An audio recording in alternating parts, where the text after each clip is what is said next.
खरं तर केडीएमसीत देखील मनसेनं खातं उघडलेलं आहे। मोठी बातमी आहे कल्याण डोंबिवलीतून। प्रभाग क्रमांक 21A मध्ये प्रल्हाद म्हात्रे जवळपास विजयी झालेले आहेत। बघा मनसेसाठी हा मोठा विजय आहे, कारण प्रभाग क्रमांक 21A मधून प्रल्हाद म्हात्रे विजयी झालेले आहेत। केडीएमसी मध्ये आपण बघतोय की मनसेनं ताकद लावली होती।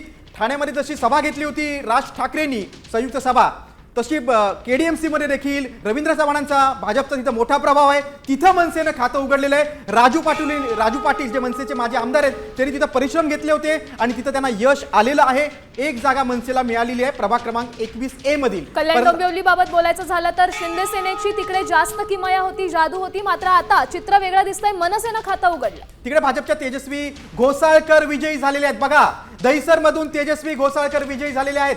तेजस्वी घोसाळकर या ठाकरे सेना सोडून ऐन निवडणुकीच्या तोंडावर भाजपमध्ये गेलेल्या होत्या।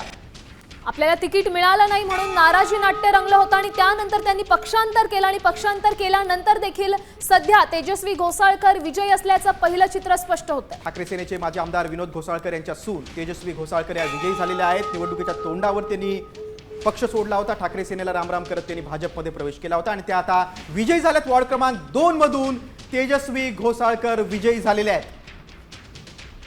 बघा दहिसर मधून तेजस्वी घोसाळकर विजयी झालेले आहेत।